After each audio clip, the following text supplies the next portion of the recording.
স্বাগতম জনাইছোঁ সমূহ অসম তথা ভাৰতবৰ্ষৰ ছাত্ৰ ছাত্ৰীসকললৈ।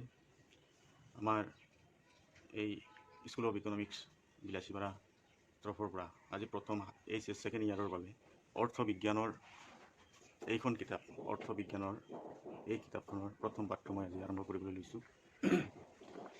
এই পাঠটোত আমি প্ৰথমতে পাম কিছুমান ধাৰণাবিলাকৰ ভিতৰত প্ৰথম হ'ল দ্ৰব্য আৰু সেৱা। দ্ৰব্য আৰু সেৱা। দ্ৰব্য আমি দুটা বস্তু ভাগ কৰি লওঁ, দ্ৰব্য সেৱা। দ্ৰব্য আৰু সেৱা, গুডছ এণ্ড চাৰ্ভিচেছ। অৰ্থবিজ্ঞানত এই গুডছ আৰু চাৰ্ভিচেছক লৈ যথেষ্ট আলোচনা। গুডছ আৰু চাৰ্ভিচেছ বা দ্ৰব্য আৰু সেৱাৰ প্ৰথম আমি ধাৰণাটো লওঁ।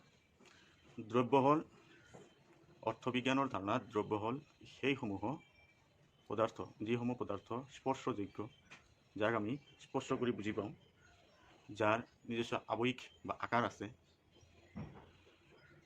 আৰু যেই পদাৰ্থবোৰৰ আকৌ মানুহৰ অভাৱ পূৰণ কৰিব লগা গুণ আছে।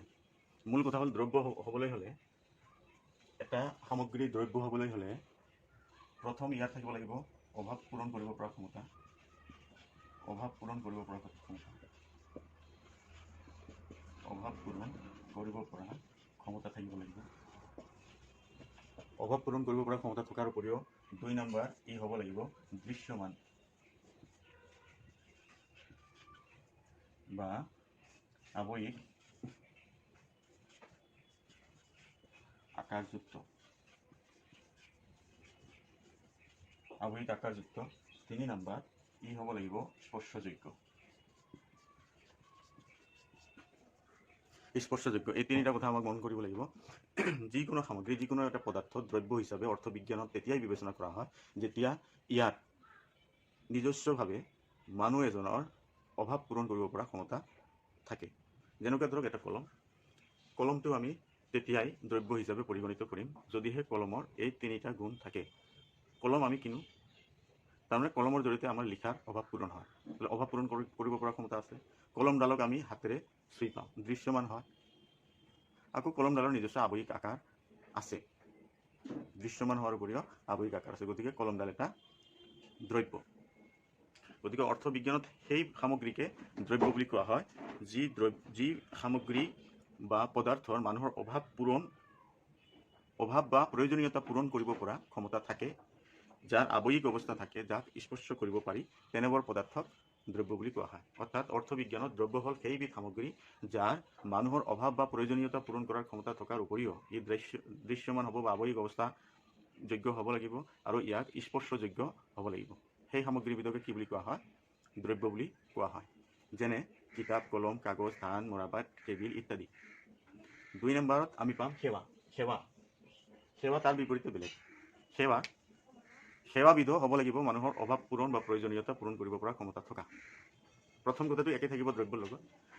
সেৱা হ'বলৈ হ'লে অৰ্থবিজ্ঞানত সেই সামগ্ৰীবিধক সেৱা বুলি কোৱা হয় যাৰ মানুহৰ অভাৱ বা প্ৰয়োজনীয়তা পূৰণ কৰাৰ ক্ষমতা থাকে।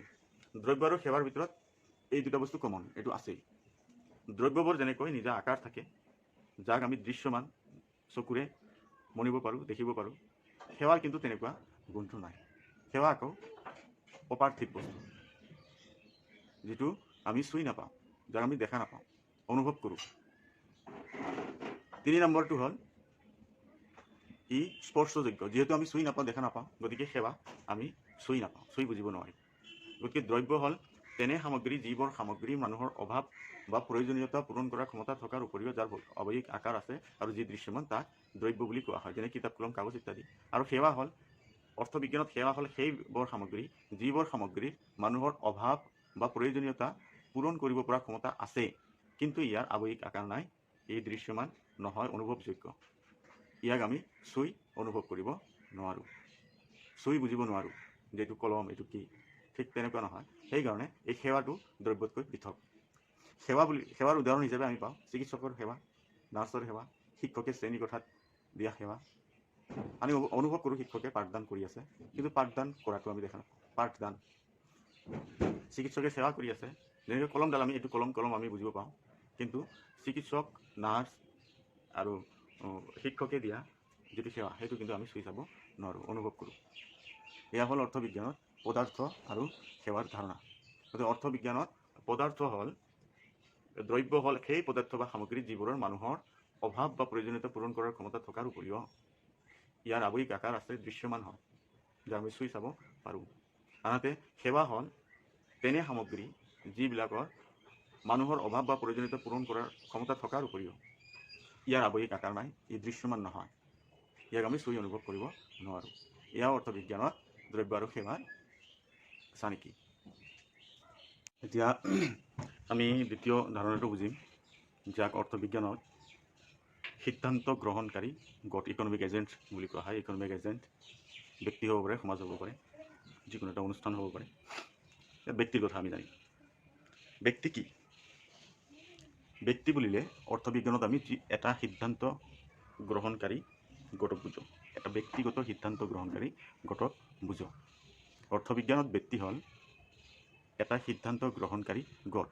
মনত ৰাখিব লাগিব, এই সিদ্ধান্ত গ্ৰহণকাৰী গোট এজন ব্যক্তিও হ'ব পাৰে, এটা পৰিয়ালৰ নিচিনা থোক বা সংগ্ৰহ হ'ব পাৰে, এটা প্ৰতিষ্ঠান বা যিকোনো এটা সংগঠনো হ'ব পাৰে। অৰ্থাৎ ব্যক্তি হ'ল, অৰ্থবিজ্ঞানৰ ভাষাত ব্যক্তি হ'ল এটা সিদ্ধান্ত গ্ৰহণকাৰী গোট। ব্যক্তি হ'ল এটা কি? ব্যক্তিগত সিদ্ধান্ত গ্ৰহণকাৰী গোট। ই এজন ব্যক্তি হ'ব পাৰে, এটা পৰিয়ালো হ'ব পাৰে, এটা সংগঠন হ'ব পাৰে, এটা প্ৰতিষ্ঠান হ'ব পাৰে। নেক্সট কনচেপ্ট হ'ল সম্পদ।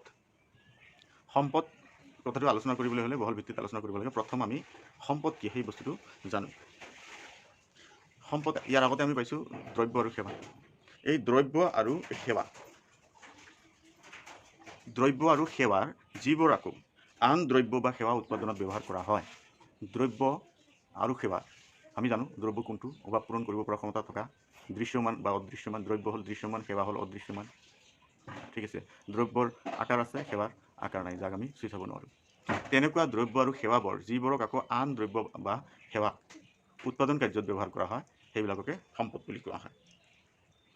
গতিকে অৰ্থবিজ্ঞানত সম্পদ বুলিলে আমি সেইবোৰ দ্ৰব্য আৰু সেৱাক বুজিম, যিবোৰ দ্ৰব্য আৰু সেৱাই আকৌ অন্য দ্ৰব্য আৰু সেৱা উৎপাদনত ব্যৱহাৰ কৰা হয়, যেনে ভূমি, শ্ৰমিক, যন্ত্ৰপাতি আদি। ভূমি নিজেই এটা দ্ৰব্য, যাৰ মানুহৰ অভাৱ পূৰণ কৰিবৰ ক্ষমতা আছে, যাৰ আৱয়িক আকাৰ আছে, দৃশ্যমান, যাক আমি চুই অনুভৱ কৰিব পাৰোঁ। গতিকে ই এটা দ্ৰব্য। এই ভূমিৰ জৰিয়তে আকৌ আন বেলেগ বেলেগ উৎপাদিত সামগ্ৰী উৎপাদন কৰা হয়। উৎপাদন কাৰ্যত যিকোনো এটা উৎপাদন প্ৰতিষ্ঠা কৰিবলৈ হ'লে প্ৰথমতে ভূমিৰ প্ৰয়োজন হয়। ভূমি নহ'লে সেই তাতে প্ৰতিষ্ঠা নহয়। গতিকে ভূমি এনেকুৱা দ্ৰব্য যিটো আকৌ আন দ্ৰব্য উৎপাদনৰ ক্ষেত্ৰত ব্যৱহাৰ হয়। গতিকে ভূমি হ'ল সম্পদ। ঠিক তেনেকুৱা শ্ৰমিক, লেবাৰ নিজে দ্ৰব্য বা সামগ্ৰী, যাৰ নিজস্ব সত্তা আছে, যাৰ অভাৱ পূৰণ কৰিব পৰা ক্ষমতা আছে, মানুহৰ অভাৱ বা প্ৰয়োজনীয়তা পূৰণ কৰিব পৰা ক্ষমতা আছে। ঠিক সেইদৰে এই ভূমিৰ জৰিয়তে শ্ৰমিকৰ জৰিয়তে আমি কি কৰোঁ? আন উৎপাদন কাৰ্য সম্পন্ন কৰোঁ। আৰু তাৰমানে আন উৎপন্ন কাৰ্যত এই শ্ৰমিকৰ সেৱা কি কৰা হয়? ব্যৱহাৰ কৰা হয়। গতিকে এই শ্ৰমিকক যিহেতু আন দ্ৰব্য বা সেৱা উৎপাদন কাৰ্যত ব্যৱহাৰ কৰা হয়, গতিকে এই শ্ৰমিক হ'ল এটা সম্পদ। সাধাৰণতে যন্ত্ৰপাতি, আমি বিভিন্ন যন্ত্ৰপাতি কিনি লৈ আহোঁ। এই যন্ত্ৰপাতি কি কাৰণত কিনো? কাৰণ আমাৰ সেই যন্ত্ৰটোৰ মানুহৰ অভাৱ বা প্ৰয়োজনীয়তা পূৰণ কৰাৰ ক্ষমতা আছে, নহ'লে আমি কিনো তাৰমানে এই বস্তুটোৰ আমাৰ কি আছে? অভাৱ পূৰণ কৰিব পৰা ক্ষমতা আছে। এই যন্ত্ৰপাতিৰ জৰিয়তে আকৌ আমি বেলেগ বেলেগ দ্ৰব্য বা সামগ্ৰী উৎপাদন কৰোঁ। গতিকে বুজি পালোঁ আমি, এই দ্ৰব্য আৰু সামগ্ৰী যিবোৰক আন দ্ৰব্য আৰু সামগ্ৰী উৎপাদন কাৰ্যত ব্যৱহাৰ কৰা হয়, সেইবিলাককে সম্পদ বোলে। সম্পদক আকৌ আমি বেলেগ বেলেগ হিচাপে জানিব পাৰোঁ। সম্পদৰ কিছুমান নিজস্ব বৈশিষ্ট্যও আছে। আমি বৈশিষ্ট্যখিনি পিছত আলোচনা কৰিম। সম্পদৰ প্ৰকাৰখিনি আগতে আমি জানি লওঁ। এই প্ৰকাৰখিনি আমাক জানিব লাগিব। অৰ্থবিজ্ঞানৰ মূল বিষয়বস্তু সম্পদৰ প্ৰকাৰৰ পৰা আৰম্ভ হয়। সম্পদক প্ৰাথমিকভাৱে আমি দুভাগত ভাগ কৰোঁ। সম্পদৰ কোনটো অংশ? যিটো অংশক আমি দ্ৰব্য বুলি কওঁ, মুঠতে দ্ৰব্যক আমি দুটা ভাগত ভাগ কৰোঁ। তাৰে এটা হ'ল অৰ্থনৈতিক দ্ৰব্য বা আৰ্থিক দ্ৰব্য, আনটো হ'ল অনাৰ্থিক বা মুক্ত দ্ৰব্য। আৰ্থিক দ্ৰব্য হ'ল সেইবোৰ দ্ৰব্য যিবোৰ দ্ৰব্যৰ যোগান চাহিদাৰ তুলনাত কম। যিবোৰ দ্ৰব্য আহৰণ কৰিবলৈ বা পাবলৈ হ'লে আমি অৰ্থ ব্যয় কৰিব লাগে। যি দ্ৰব্যবোৰ আমি চাহিদা কৰোঁ বা আহৰণ কৰোঁ, কৰিবলৈ যাওঁতে আমাক অৰ্থ ব্যয় কৰিব লাগে, অৰ্থাৎ যিবোৰ দ্ৰব্যৰ আমি সচৰাচৰ প্ৰচুৰ পৰিমাণে নাপাওঁ, যথেষ্ট পৰিমাণে নাপাওঁ বাবে আমাক কি কৰিব লাগে, সেই তাক আহৰণ কৰিবলৈ আমি অৰ্থ ব্যয় কৰিব লাগে। গতিকে দ্ৰব্যৰ সেই প্ৰকাৰ, যিটো প্ৰকাৰত সেই যি দ্ৰব্য আহৰণ কৰিবলৈ বা সংগ্ৰহ কৰিবলৈ আমি অৰ্থ ব্যয় কৰিব লাগে, যাৰ চাহিদাৰ তুলনাত যোগান কম, তাক অৰ্থনৈতিক দ্ৰব্য বুলি কোৱা হয়। আনহাতে যি দ্ৰব্য প্ৰকৃতিত মুক্তভাৱে পোৱা যায়, যাৰ চাহিদাৰ তুলনাত যোগান বহুত বেছি, সেইবিলাকক আমি কি বুলি কওঁ মুক্ত দ্ৰব্য বা অনাৰ্থনৈতিক দ্ৰব্য। কেতিয়াবা কোনো কিতাপত অনাৰ্থিক দ্ৰব্য বুলিও কোৱা হয়। গতিকে দ্ৰব্য প্ৰধানতঃ দুই প্ৰকাৰৰ, আৰ্থিক বা অৰ্থনৈতিক দ্ৰব্য, 2 নম্বৰ হ'ল অনাৰ্থিক বা অৰ্থনৈতিক দ্ৰব্য বা মুক্ত দ্ৰব্য। যিবোৰ দ্ৰব্যৰ চাহিদাৰ তুলনাত যোগান কম, যাক আহৰণ কৰিবলৈ আমি অৰ্থ ব্যয় কৰিব লাগে, সেইবিলাকক আৰ্থিক দ্ৰব্য বুলি কোৱা হয়। যেনে কিতাপ, কলম, কাগজ ইত্যাদি ইত্যাদি, যন্ত্ৰপাতি ইত্যাদি। আনহাতে কিছুমান সামগ্ৰী আছে, যিবিলাক সামগ্ৰী আমি প্ৰকৃতিৰ পৰা মুক্তভাৱে পাওঁ। কাৰণে ইয়াৰ চাহিদাৰ তুলনাত যোগান বহুত বেছি। তাৰ কাৰণে আমি ইয়াক সংগ্ৰহ বা আহৰণ কৰিবলৈ কোনো ধৰণৰ অৰ্থ ব্যয় কৰিব নালাগে। এনে সামগ্ৰী হ'ল বৰষুণৰ পানী, বতাহ, ৰ'দ, এইবিলাক প্ৰকৃতিৰ পৰা আমি মুক্তভাৱে পাওঁ। প্ৰকৃতিয়ে আমাক প্ৰচুৰ পৰিমাণে দিয়ে। এইবিলাকৰ যোগান প্ৰচুৰ কিন্তু চাহিদা কম। তাৰ বাবে এই সামগ্ৰীবিধৰ আমি দাম ভৰিব লগা নহয়। এনে সামগ্ৰীবিলাকক আমি কি বুলি কওঁ, মুক্ত দ্ৰব্য বা অনাৰ্থিক দ্ৰব্য বা অনাৰ্থনৈতিক দ্ৰব্য বুলি কওঁ। আৰু যিবিলাকৰ যোগানৰ তুলনাত চাহিদা বেছি, যাক আহৰণ কৰিবলৈ আমি অৰ্থ ব্যয় কৰিব লাগে, তেনে দ্ৰব্যবোৰক কি বুলি কোৱা হয়, আৰ্থিক দ্ৰব্য বুলি কোৱা হয়। এতিয়া প্ৰশ্ন হ'ল, পৰিস্থিতি সাপেক্ষে কেতিয়াবা আমি দেখা পাওঁ অনাৰ্থিক দ্ৰব্য আৰ্থিক দ্ৰব্যলৈ ৰূপান্তৰিত হয়। যেনেকুৱা পানী, প্ৰকৃতিগতভাৱে পোৱা পানী প্ৰচুৰ পৰিমাণে আছে, সেই পানী মুক্ত দ্ৰব্য। কিন্তু যেতিয়া আমি বটলৰ পানী কিনি খাওঁ, তেতিয়া সেই পানীটো আকৌ আৰ্থিক দ্ৰব্যলৈ ৰূপান্তৰিত হয়। সেই বটলৰ পানীটো আৰ্থিক দ্ৰব্যলৈ ৰূপান্তৰিত হয়।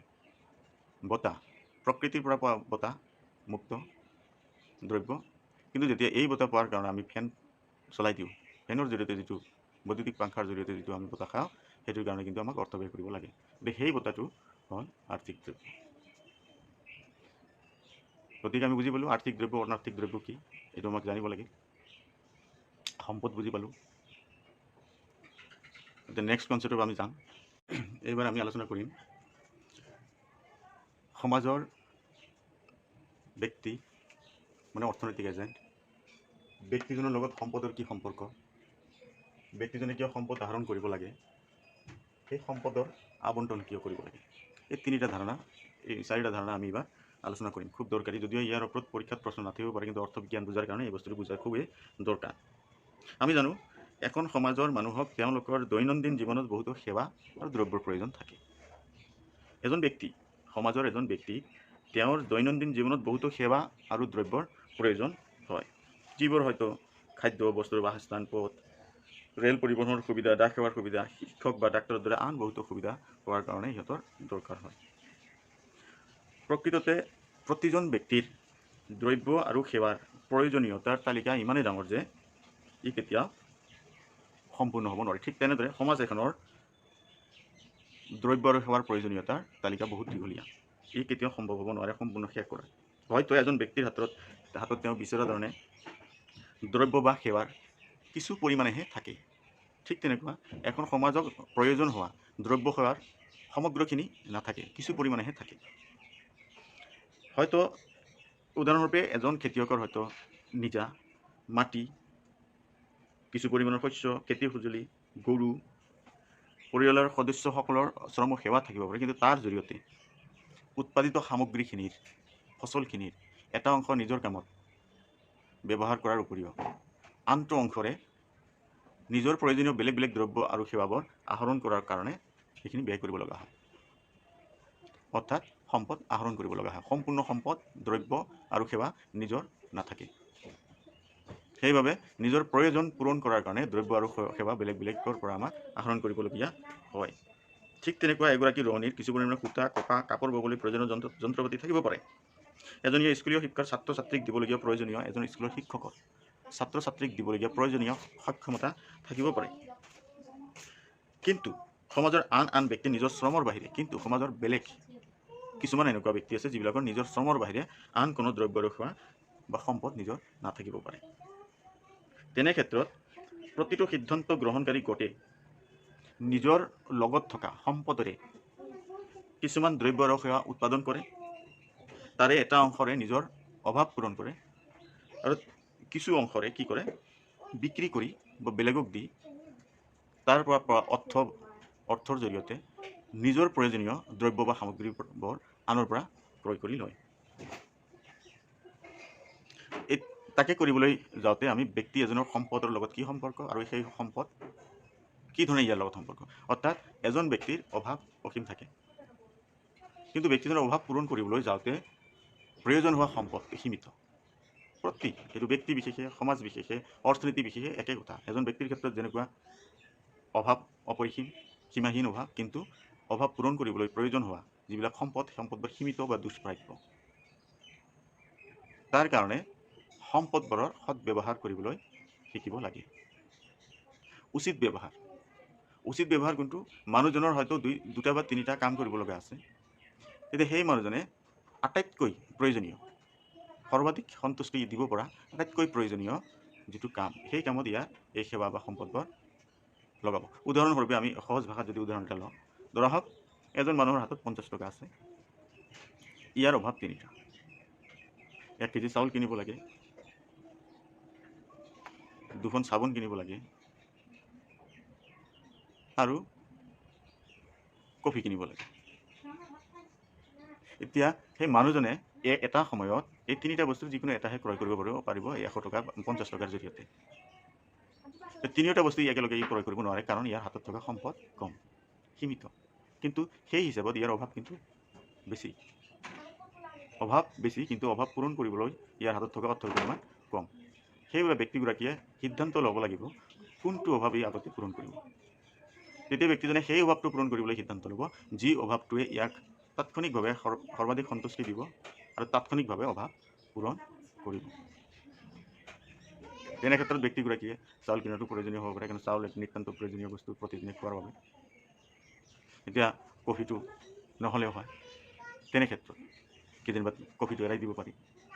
ঠিক তেনেকুৱা চাবোন 2খন নিকিনে, অৰ্থাৎ কফি চাবোনৰ বাহিৰে তেখেতে সিদ্ধান্ত ল'ব মোক চাউল লাগে, তাৰমানে ইয়াৰ চাউলটোৰ বেছি প্ৰয়োজন আছে। ঠিক তেনেকৈ ব্যক্তি আৰু সম্পদ জড়িত হৈ পৰে, একমাত্ৰ কাৰণে এটা মানুহজনৰ অভাৱৰ পৰিমাণ বহুত বেছি, কিন্তু অভাৱবোৰ পূৰণ কৰিবলৈ প্ৰয়োজন হোৱা যিবিলাক সম্পদ সেইবিলাক সীমিত বা দুষ্প্ৰাপ্য। তাৰ বাবে ব্যক্তিজনে সিদ্ধান্ত ল'ব লগা হয় কোনটো সমস্যা আগতে সমাধান কৰিব, কোনটো অভাৱ আগতে সমাধান কৰিব। এই যিটো সমস্যাৰ উদ্ভাৱন হ'ল, 3টা অভাৱৰ পৰা এটা অভাৱ বাছনি কৰিব লগা হ'ল, এইটো কোৱা হয় নিৰ্বাচন সমস্যা। অৰ্থনৈতিক এজেণ্ট বা ব্যক্তি এজনে এনেকুৱা নিৰ্বাচনী সমস্যা বা পচন্দ সমস্যাৰ সন্মুখীন হয়। এতিয়া আপোনালোকৰ সন্মুখত প্ৰশ্ন হ'ব পাৰে, পচন্দ সমস্যাৰ সন্মুখীন আমি কিয় হওঁ? ইয়াৰ উত্তৰ এটাই, মানুহৰ অভাৱ অসীম, কিন্তু অভাৱ পূৰণৰ বাবে প্ৰয়োজনীয় আহিলা বা সম্পদবোৰ সীমিত বা দুষ্প্ৰাপ্য। তাৰ বাবে আমাক আটাইতকৈ প্ৰয়োজনীয় অভাৱ পূৰণ কৰিবলৈ পচন্দ বা বাছনি কৰিবলগীয়া হয়। তাতে গৈ আমি পচন্দ সমস্যাৰ সন্মুখীন হওঁ। আৰু এই উৎপাদিত সম্পদবোৰ যদি সঠিকভাৱে আবণ্টন কৰি দিয়া হয়, তেতিয়াহ'লে এনেধৰণৰ অভাৱবোৰ কিছু পৰিমাণে লাঘৱ হয়। তাৰ বাবে সম্পদৰ আবণ্টন কথাটো আহি পৰে। সম্পদৰ আবণ্টন, কাক কোনটো বস্তুৰ প্ৰয়োজন, সেই সম্পদবোৰ সেই হিচাপে বিতৰণ কৰি দিয়া, এইটো সম্পদৰ আবণ্টন। এই সম্পদৰ আবণ্টনে বিভিন্ন দ্ৰব্য আৰু সেৱাৰ এটা নিৰ্দিষ্ট সংমিশ্ৰণ সমাজত আনি দিয়ে। সমাজ এখনত সম্পদৰ যিকোনো আবণ্টনে বিভিন্ন দ্ৰব্য আৰু সেৱাৰ এটা নিৰ্দিষ্ট সংমিশ্ৰণ উৎপাদন কৰা সম্ভৱপৰ কৰি দিয়ে। এই সম্পদৰ যদি সঠিক আবণ্টন হয়, তেতিয়াহ'লে সমাজত বিভিন্ন ধৰণৰ দ্ৰব্য আৰু সেৱাৰ সংমিশ্ৰণ উৎপাদন সম্ভৱপৰ হয়। আৰু এই উৎপাদিত দ্ৰব্য আৰু সেৱাবোৰ সমাজৰ ব্যক্তিবোৰৰ মাজত বিতৰণ কৰিব পাৰিব লাগিব। তাকে কৰিবলৈ গৈ প্ৰতিখন সমাজ বা প্ৰতিখন দেশৰ অৰ্থনীতিয়ে মৌলিক অৰ্থনৈতিক সমস্যাৰ সন্মুখীন হয়। এই মৌলিক অৰ্থনৈতিক সমস্যাৰ সন্মুখীন হোৱাৰ মূল কাৰণ প্ৰশ্নটো আপোনালোকৰ হ'ব পাৰে যে অৰ্থনৈতিক এখনৰ মৌলিক অৰ্থনৈতিক সমস্যাৰ উদ্ভৱৰ কাৰণ কি? মৌলিক অৰ্থনৈতিক সমস্যা উদ্ভৱৰ কাৰণ হ'ল সম্পদবোৰ সীমিত কিন্তু সমাজৰ অভাৱবোৰ অপৰিসীম। সম্পদবোৰ দুষ্প্ৰাপ্য, তাৰ তুলনাত আমাৰ সমাজৰ অভাৱ বহুত বেছি। তাৰ বাবে অৰ্থনীতি এখনে বিভিন্ন সমস্যাৰ সন্মুখীন হয়। তাৰে ভিতৰত দুটা মৌলিক অৰ্থনৈতিক সমস্যা হ'ল সীমিত সম্পদৰ আবণ্টন। এইটো মনত ৰাখিব, এই প্ৰশ্নটো খুবেই জৰুৰী। এই প্ৰশ্নটো পৰীক্ষাত আহি থাকে যে এখন অৰ্থনীতিৰ মৌলিক সমস্যা দুটা কি কি? এখন অৰ্থনীতিৰ মৌলিক দুটা সমস্যা হ'ল সীমিত সম্পদৰ আবণ্টন আৰু উৎপাদিত দ্ৰব্য আৰু সেৱা। কেৱল দ্ৰব্য নহয়, উৎপাদিত দ্ৰব্য আৰু সেৱা উভয়। সীমিত সম্পদৰ আবণ্টন আৰু উৎপাদিত দ্ৰব্য আৰু সেৱাৰ চূড়ান্ত মিশ্ৰণৰ বিতৰণ।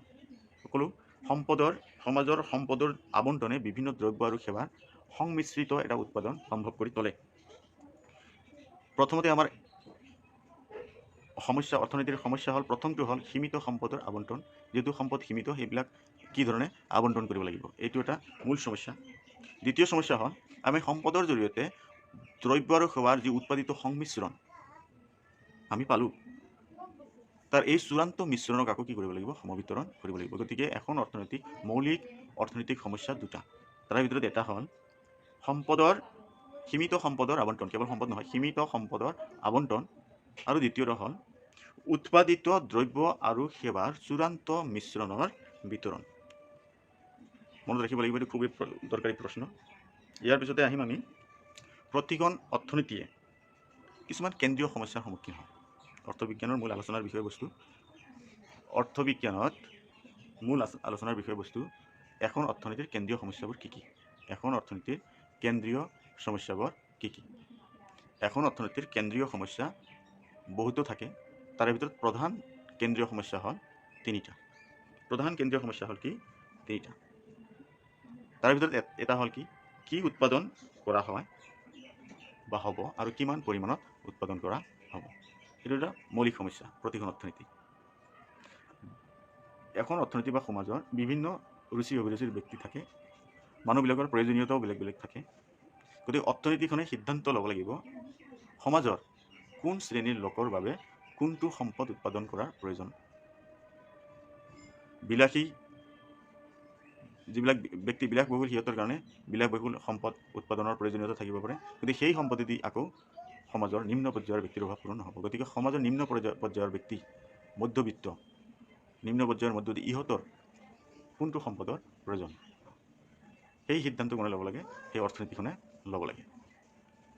দ্বিতীয়তে হ'ল সেই একে প্ৰথম হ'ল কি উৎপাদন কৰিব আৰু কাৰ বাবে কিমান পৰিমাণে উৎপাদন কৰিব। যি সামগ্ৰীবিধ উৎপাদন কৰিব তাৰ কি পৰিমাণত উৎপাদন কৰিব, এইটো প্ৰথম মৌলিক সমস্যা। প্ৰথম মৌলিক সমস্যা হ'ল কি উৎপাদন কৰা হ'ব আৰু কি পৰিমাণত উৎপাদন কৰা হ'ব। 2 নম্বৰ সমস্যাটো হ'ল কেনেকৈ উৎপাদন কৰা হ'ব।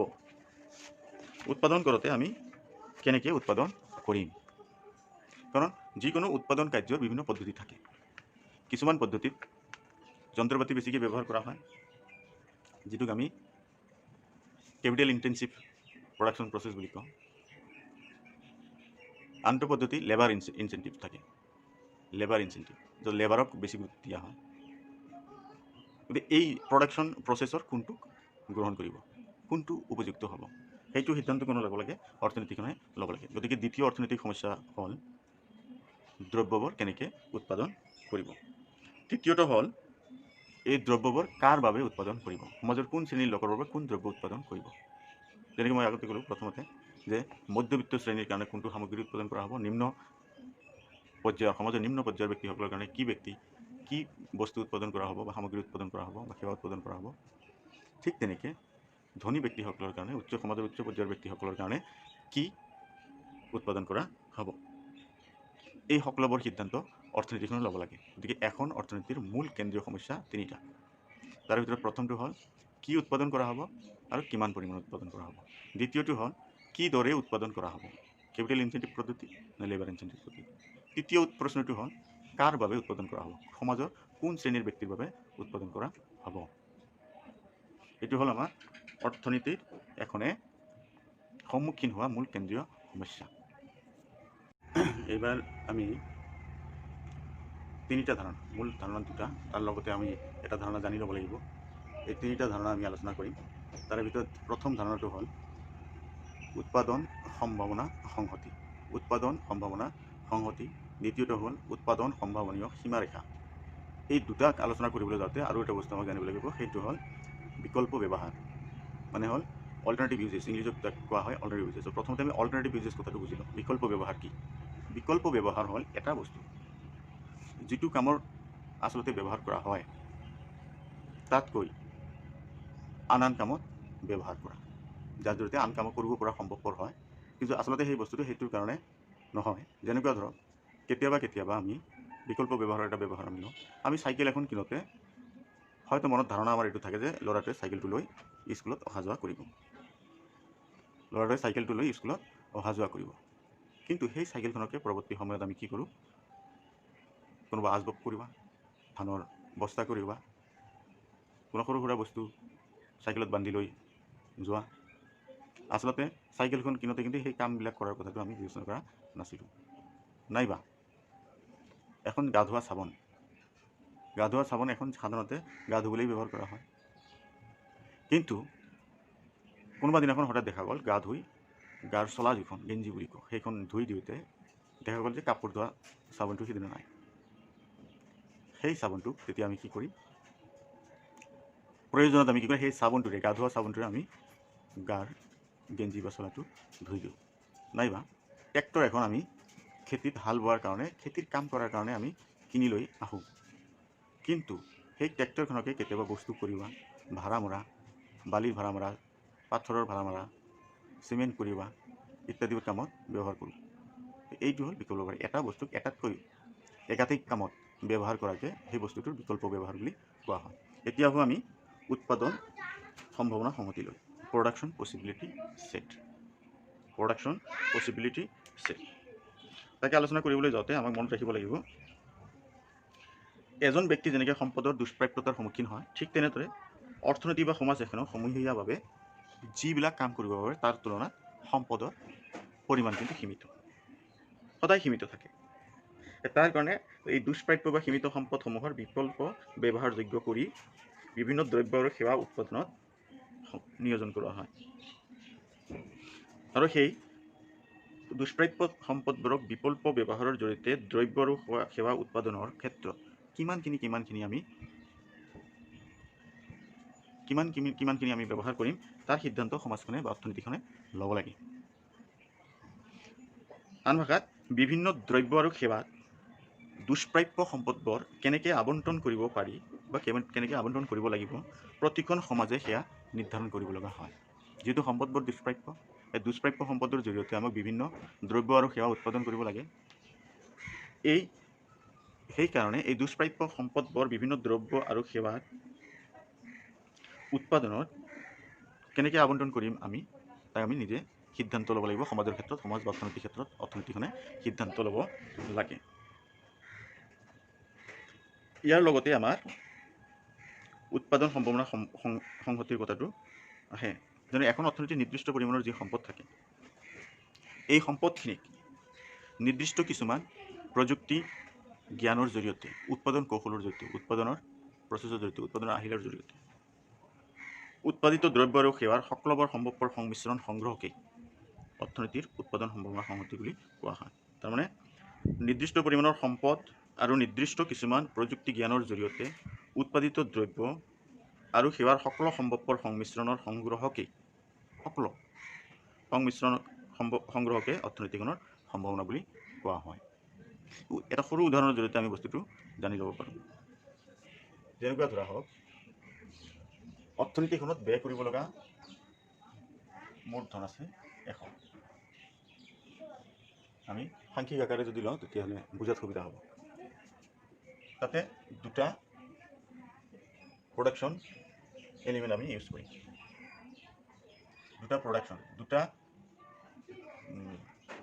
বস্তু, সামগ্ৰী বা দ্ৰব্য আমি উৎপাদন কৰিম। 100 টকা মূল সম্পদ, এই 100 টকা উৎপাদন কাৰ্যত খটুৱাই আমি উৎপাদন কৰিম।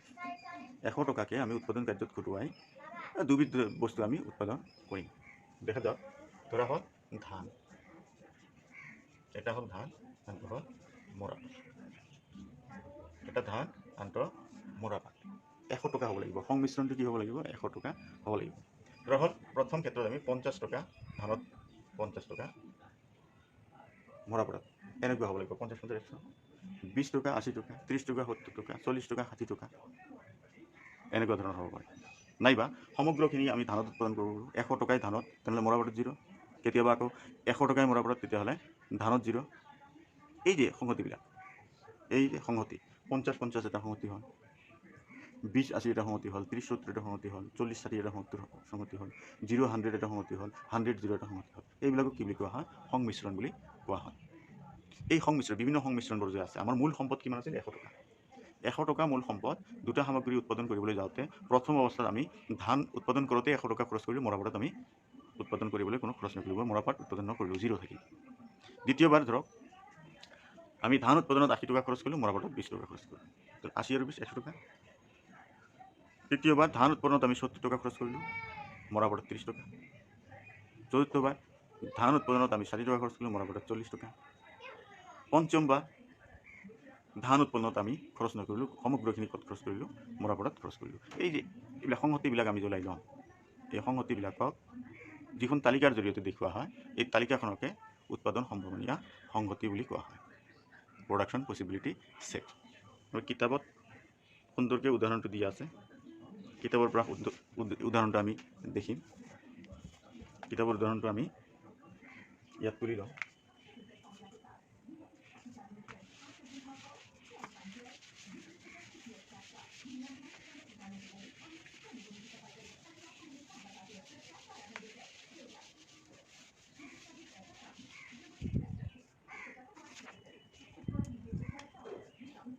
প্ৰডাকশ্যন পচিবিলিটি শিডিউল, উৎপাদন সম্ভাৱনা সংহতি, উৎপাদন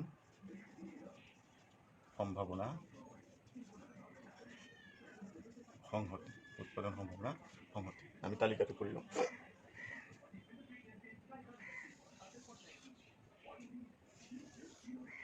সহজতে কৰি লওঁ।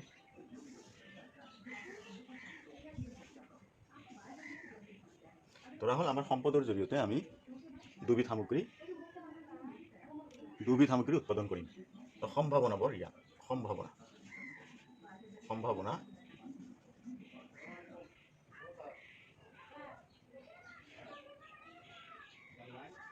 A B C D E,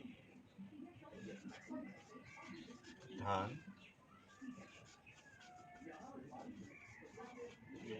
মৰাপাট। আমি অৰ্থনীতিখনৰ সম্পূৰ্ণ সম্পদ, সমগ্ৰ সম্পদ খটুৱাই ধান আৰু মৰাপাট উৎপন্ন কৰিম। তাতে গৈ আমি 4টা সম্ভাৱনা পাম বুলি ধৰি লৈছোঁ, A B C D E। যিহেতু সম্পদ সম্পূৰ্ণ খটুৱা হ'ব, ধৰা হ'ল সম্পদ আমাৰ কিমান? 100। গতিকে সম্পূৰ্ণ সম্পদ খটুৱাই আমি 5টা পচিবিলিটি ল'ম। এই 5টা পচিবিলিটিত ধান আৰু মৰাপাট উৎপন্ন কৰিম আমি।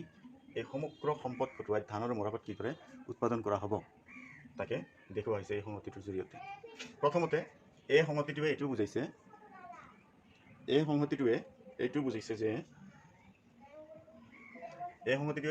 যে অৰ্থনীতিখনৰ সম্পূৰ্ণ সম্পদ ব্যৱহাৰ কৰি, সম্পূৰ্ণ সম্পদ কেৱল মৰাপাটত ব্যৱহাৰ কৰা হৈছে, ধানত ব্যৱহাৰ কৰা হোৱা নাই। অৰ্থনীতিখনৰ সম্পূৰ্ণ সম্পদ, তাৰমানে 100 টকাই আমি মৰাপাটত ব্যৱহাৰ কৰিছোঁ। কৰাৰ পিছত আমি কি পাইছোঁ? মৰাপাট 10 ইউনিট উৎপাদন কৰিব পাৰিছোঁ। তাৰমানে সম্পূৰ্ণ সম্পদ মৰাপাট উৎপাদনত যদি আমি খটুৱাওঁ, তেতিয়াহ'লে সৰ্বাধিক 10 ইউনিট মৰাপাট উৎপন্ন কৰিব পাৰোঁ। তাৰমানে ধান উৎপাদনত আমি ব্যয় কৰা নাই, ধান উৎপাদনত সম্পদৰ কোনো এটা অংশ ব্যয় কৰা নাই, সম্পূৰ্ণ অংশ উৎপন্ন কৰা হৈছে মৰাপাটত। তাৰমানে ইয়াৰ সংহতিটো হ'ল কি? তেনেহ'লে 0 10, A = 0 10। মানে প্ৰথম সংহতিটো হ'ল A, সংহতিটো হ'ল কি? 0 10। সমাজৰ সম্পূৰ্ণ সম্পদখিনি যদি আমি কেৱল মৰাপাট উৎপাদনত খটুৱাওঁ, তেনেহ'লে মৰাপাটৰ উৎপাদন হ'ব 10 ইউনিট। মৰাপাটৰ উৎপাদন কিমান হ'ব? 10 ইউনিট। এই প্ৰথম সংহতিটোক এৰে সূচোৱা হৈছে। এ মানে হ'ল তেনেহ'লে ধান 0, মৰাপাট 10। মানে সম্পূৰ্ণ সম্পদ যদি আমি মৰাপাট উৎপাদনত ব্যৱহাৰ কৰোঁ, সৰ্বাধিক আমি 10 ইউনিট মৰাপাট উৎপাদন কৰিব পাৰোঁ। গতিকে ধানৰ উৎপাদন নাই, ধানত যিহেতু আমি সম্পদ খটুৱাই নাই। দ্বিতীয় পসিবিলিটি হ'ল বি। দ্বিতীয় পসিবিলিটি হ'ল বি। দ্বিতীয় পসিবিলিটিত দেখা গ'ল যেতিয়া আমি ধানৰ উৎপাদনৰ পৰিমাণ 1 গট কৰিবলৈ গ'লোঁ তেতিয়া মৰাপাটৰ উৎপাদনৰ পৰিমাণ কমি গ'ল। আগৰবাৰ আমি ধান উৎপাদনত সম্পদ ঘটোৱা নাছিলোঁ। এইবাৰ ধানৰ উৎপাদন 1 গট এটা ইউনিট ধানৰ উৎপাদন কৰিবলৈ যাওঁতে মৰাপাটৰ এটা ইউনিট আমাক বাদ দিব লগা হ'ল। এই কথাখিনি বুজিব লাগিব কাৰণ ইয়াত সুযোগ বয়ে নামৰ এটা ধাৰণা জড়িত হৈ আছে। এইটো পিছত আমাক লাগিব। বি অসংগতি হ'ল তেনেহ'লে বি হ'ল B19। মনত ৰাখিব লাগিব প্ৰতিটো সংগতিৰ মুঠ সম্পদ ঘটোৱাৰ পৰিমাণ কিন্তু 100 টকা বুলি ধৰা হৈছে। চি সংগতিটো হ'ল ধানৰ উৎপাদন 2 ইউনিট কৰোঁতে মৰাপাটৰ উৎপাদন কমি গৈ কিমান হয় 7 ইউনিট।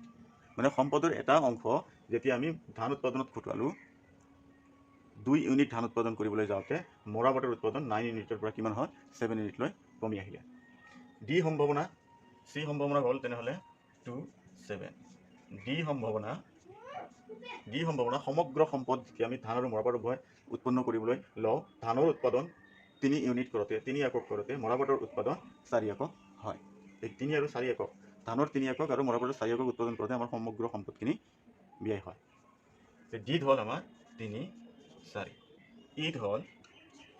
ঈদ হ'ল সমগ্ৰ সম্পদ সম্পূৰ্ণ সম্পদখিনি আমি যদি ধান উৎপাদনত ঘটোৱাওঁ তেতিয়াহ'লে ধানৰ উৎপাদন আমি পাওঁ 4 ইউনিট আৰু মৰাপাটৰ উৎপাদন 0। ধানৰ 4 ইউনিট উৎপাদন কৰোঁতে সমগ্ৰ সম্পদখিনি ব্যয় হয়। গতিকে মৰাপাটৰ উৎপাদন কৰিব লগা সম্পদ আমাৰ হাতত নাথাকে।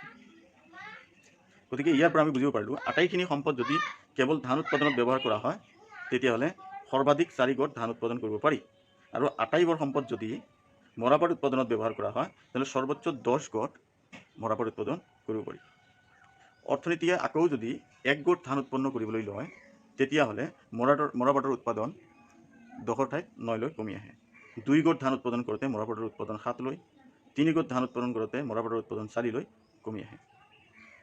এইকেইটা এটা উদাহৰণহে, ইয়াতকৈ বহুত বেছি সম্ভাৱনাও থাকিব পাৰে। এই সম্ভাৱনা সম্পূৰ্ণ সম্পদ ব্যৱহাৰ কৰি A B C D E এই 5টা সম্ভাৱনা আমি পালোঁ। 5টা সম্ভাৱনাত 5টা সংগতি আমি পালোঁ ধান আৰু কপাহৰ।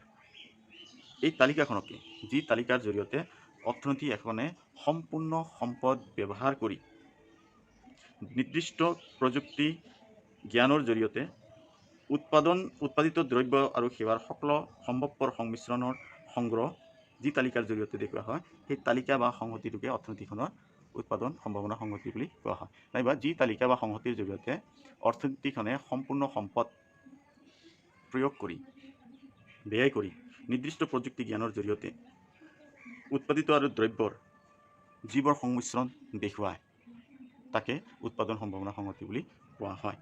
এই উৎপাদন সম্ভাৱনা সংহতিৰ ৰৈখিক প্ৰকাশ গ্ৰাফিকেল ৰিপ্ৰেজেণ্টেশ্যন উৎপাদন সম্ভাৱনীয় সংহতিৰ গ্ৰাফিকেল ৰিপ্ৰেজেণ্টেশ্যন যিটো সেইটোকে কি বুলি কোৱা হয় উৎপাদন সম্ভাৱনীয় সীমাৰেখা প্ৰডাকশ্যন পচিবিলিটি ফ্ৰণ্টিয়াৰ বা প্ৰডাকশ্যন পচিবিলিটি কাৰ্ভ। অৰ্থনীতি এখনত এই প্ৰডাকশ্যন পচিবিলিটি ফ্ৰণ্টিয়াৰ বা কাৰ্ভৰ জৰিয়তে আমি সম্পদৰ আবণ্টন উৎপাদন কাৰ্য ইত্যাদিবোৰ দেখুৱাওঁ। দেখা যাওক এইবাৰ চিত্ৰৰ সহায়ত আমি প্ৰডাকশ্যন পচিবিলিটি ফ্ৰণ্টিয়াৰ এটা উৎপাদন সম্ভাৱনা সংহতিৰ জৰিয়তে উৎপাদন সম্ভাৱনীয় সীমাৰেখা কেনেকৈ অংকন কৰিব পাৰি তাক আমি এইবাৰ দেখুৱাম। এয়া আমি উদাহৰণৰ সহায়ত এটা কাল্পনিক উৎপাদন সম্ভাৱনীয় সংহতিৰ জৰিয়তে উৎপাদন সম্ভাৱনীয় সীমাৰেখা প্ৰডাকশ্যন পচিবিলিটি কাৰ্ভ অংকন কৰা শিকিম। এইটো হ'ল আমাৰ উৎপাদন সম্ভাৱনীয় সংহতি য'ত 5টা সম্ভাৱনা দিয়া আছে A B C D E। ধান মৰাপাট ধানৰ উৎপাদন 0 মৰাপাট 10। B ধানৰ উৎপাদন 1 মৰাপাট 9। C ধানৰ উৎপাদন 2 মৰাপাট 7। D ধানৰ উৎপাদন 3 মৰাপাট 4।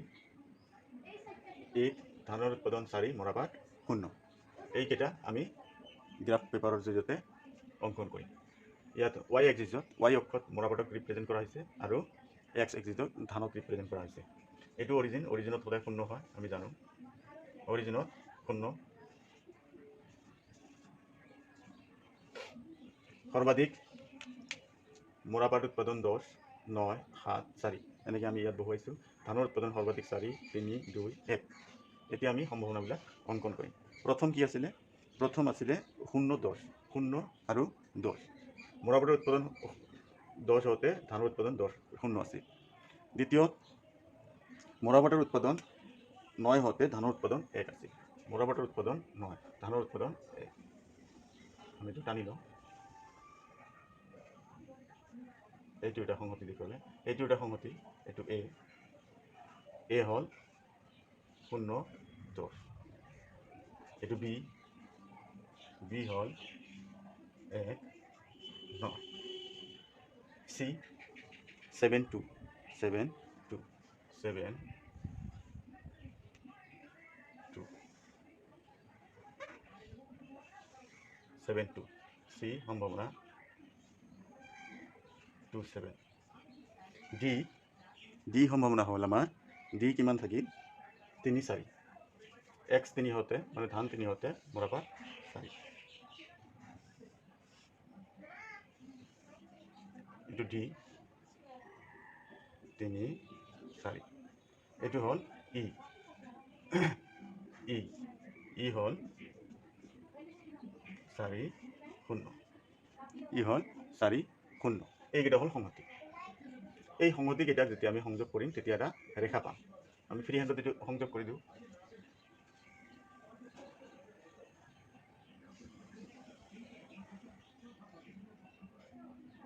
সংযোগ কৰিলোঁ আমি। এইটো ডি, এইটো চি, এইটো বি, এইটো এ। এই A B C D E এই 5টা সম্ভাৱনাক সংযোগ কৰোৱাৰ ফলত আমি যিডাল ৰেখা পালোঁ, এই ৰেখাডালকে কি বুলি কোৱা হ'ব? Production possibility frontier. য'ত প্ৰতিটো বিন্দুৱে উৎপাদিত গোটৰ বিভিন্ন সংমিশ্ৰণক বুজায়।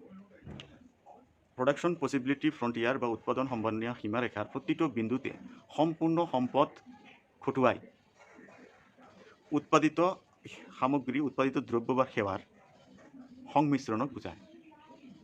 যেনেকৈ এ সংমিশ্ৰণ হ'ল 0, 10, বি সংমিশ্ৰণ হ'ল 1, 9, চি 2, 7, ডি 3, 4, ই 4, 0। এইকেইটা সংমিশ্ৰণ। এইকেইটা সংমিশ্ৰণক যেতিয়া আমি গ্ৰাফত ৰিপ্ৰেজেণ্ট কৰিম, কৰাৰ পিছত ইয়াৰ শীৰ্ষবিন্দু আমি ফ্ৰী হেণ্ডেৰে টানি দিম, তেতিয়া এডাল ৰেখা অংকন কৰা হ'ব। সেই ৰেখাডালৰে নাম হ'ল প্ৰডাকশ্যন পচিবিলিটি ফ্ৰণ্টিয়াৰ। এয়া আমি ব্যাখ্যা কিদৰে কৰিম?